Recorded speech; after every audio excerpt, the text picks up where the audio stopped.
今日咧會同大家分享製作呢兩隻復活蛋。好，首先咧我哋咧預備嚿花泥先，咁我哋咧就會批咗嚿花泥做一個蛋嘅形狀先。咁啊呢度係成嚿啦，咁我諗咧我會用1/3嚿試下。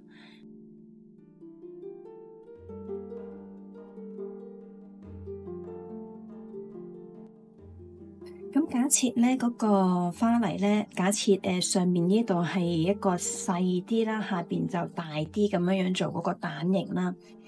咁我就開始批啦。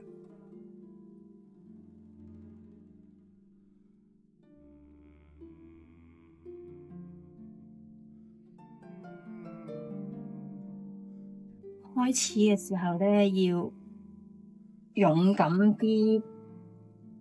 批大忽啲嘅，好啦，我哋嘗試批下邊，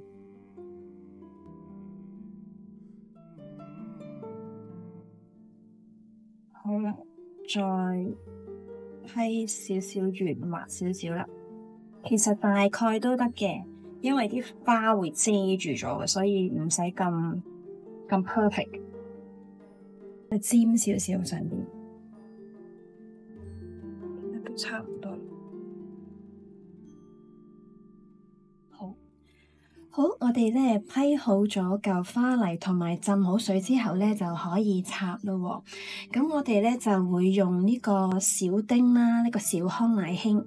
咁咧你買咗批小康乃馨翻嚟嘅時候咧，我哋就會用呢個開咗嘅康乃馨先啦。用到唔夠啦，先至開嗰啲冧嗰啲嘅嚟用。咁我哋剪佢嘅時候咧，就剪大概1cm 左右啦。因為咧入個花泥咧係掂，大概呢度係掂到個花泥嘅，咁樣咧就1cm 左右，我哋就剪佢斜腳剪。如果你遇到呢啲咧，就搣咗佢，都要清一清嗰隻腳。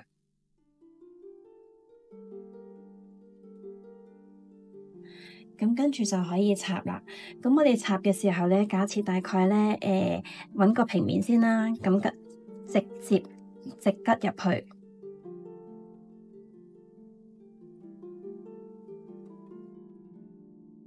咁假設第3朵咧就好似個品字形咁，喺呢2朵嘅中間位嗰度擺落去。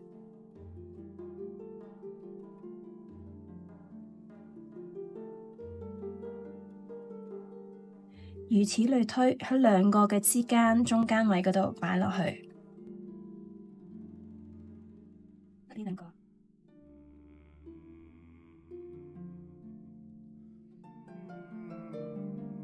好啦，咁我哋繼續咁樣完整埋佢。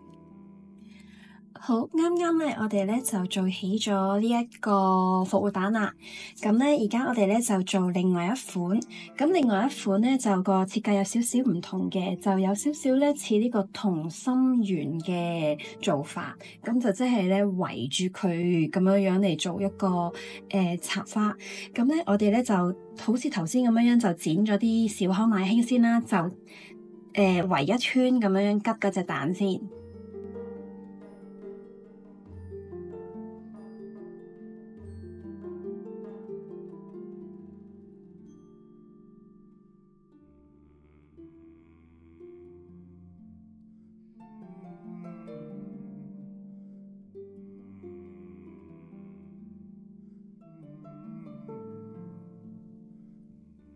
好啦，我哋都已經圍咗1圈啦，嗰隻蛋好大隻蛋啦，其實咁咧，跟住咧，我哋咧就要嚟緊呢個咧就係有呢個小菊花啦。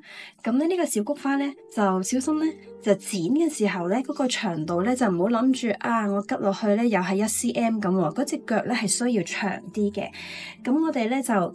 所以咧好緊要咧，就係用咗康乃馨先，跟住咧就係第2咧，我哋咧就係用呢個菊花嘅時候咧，就係攞翻一支咁樣樣咧，最好咧就咁攞佢嚟度佢個長度，咁樣我哋就知道咧，我哋入幾多泥，呢度咧就係會喺個蛋嘅上面，呢個咧就係吉入泥嘅位置，咁我哋咧就喺呢個位置同康乃馨嗰個長度一樣咁樣剪佢啦，咁樣度咧就穩陣啲嘅。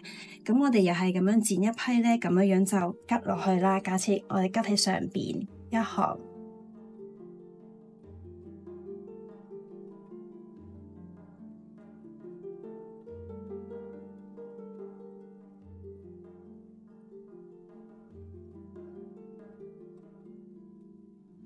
嗱，留意到咧，我哋嗰個康乃馨咧就係吉到入去個底部嘅喎，但係咧嗰個菊花咧呢度咧係夾咗出嚟嘅喎，因為我哋想外邊呢度係平噶嘛，平滑噶嘛，所以就千祈唔好吉咗入去太低喎，嗰個菊花。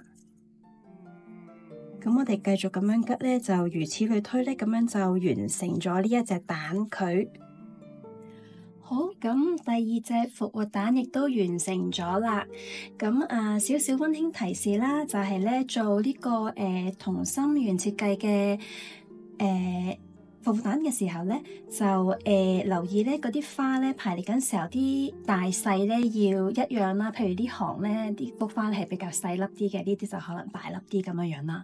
同埋咧，因為咧我哋插嘅時候咧就唔似呢一個咧，就有少少似品字形咁樣樣嚟插啲花咧，就會遮住咗嗰啲罅位啦，咁呢一個咧就會要插得密啲，咁樣咧先至可以遮到嗰啲罅位嘅。同埋咧呢個手作咧插啲花落去嗰陣時候咧都有幾多水滲出嚟嘅，所以就預備定條毛巾嚟抹台啦。咁呢個復活蛋都幾容易做嘅，咁希望大家都可以嘗試做啦，同埋咧都可以同埋啲小朋友一齊做嘅。希望你喜歡啦，拜拜。